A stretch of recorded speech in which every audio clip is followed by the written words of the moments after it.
Bonjour à tous et bienvenue pour ce nouvel épisode dont on en reparle, le format dédié à l'actualité des sujets évoqués sur la chaîne. Et pour aujourd'hui, je vous propose de revenir sur une découverte annoncée ce mercredi et réalisée grâce au télescope spatial Hubble, télescope dont l'épisode dédié est en fiche et en description. Car en effet, dans cette photo se cache une étoile, la plus lointaine et donc la plus ancienne jamais observée. Car pour rappel, plus un objet est éloigné de nous, plus nous le voyons tel qu'il était il y a longtemps. La lumière a en effet une vitesse limitée à environ 10 000 milliards de kilomètres par an.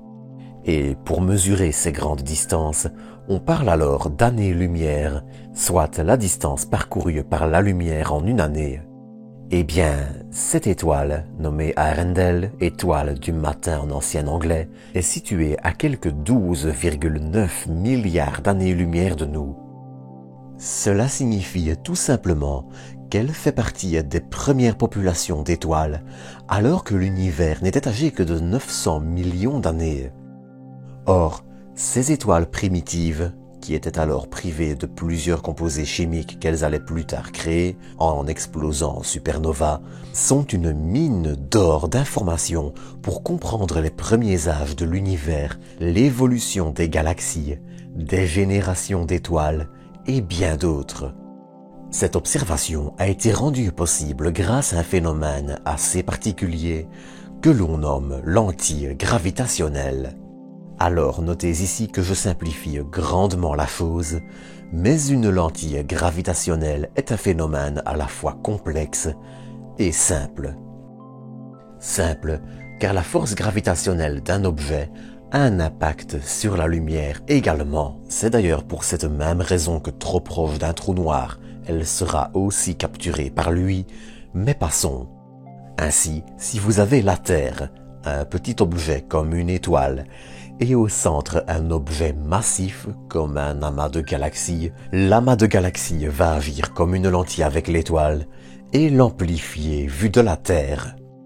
Une lentille, mais avec la force de gravité, une lentille gravitationnelle qui nécessite malgré tout un peu de chance dans le hasard des alignements et qui reste un phénomène assez rare malgré le fait qu'il en existe un paquet d'exemples dans l'univers. Ce type de lentille permet d'observer des objets qui, sinon, sont tellement petits vu leur distance qu'ils en deviennent invisibles à nos instruments. Assez logiquement, plus on s'éloigne d'un objet, plus il est petit. Et quand vous prenez des galaxies faites de milliards et de milliards d'étoiles à des milliards et des milliards d'années-lumière de nous, vous n'obtenez parfois pas plus d'une petite tache floue, comme ici, la galaxie GN-Z11, âgée de 400 millions d'années après le Big Bang. Bref, c'est justement cet effet de lentille qui nous a permis l'observation de cette étoile d'une cinquantaine de masses solaires et des millions de fois plus brillante. Enfin, il est suspecté que, comme toutes les étoiles de son époque, puisque les supernovas, les étoiles arrivées en fin de vie et qui explosent, n'avaient pas encore créé et dispersé ces éléments, cette étoile est relativement pauvre en métaux.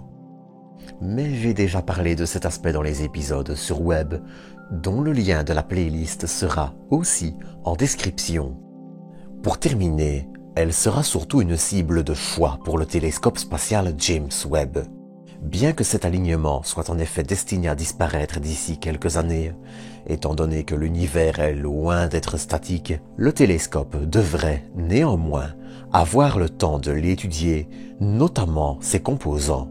Il est également à noter que Webb devrait aussi permettre d'en découvrir d'autres, encore plus anciennes, puisque contrairement à Hubble, qui observe surtout dans le visible, Webb utilisera l'infrarouge.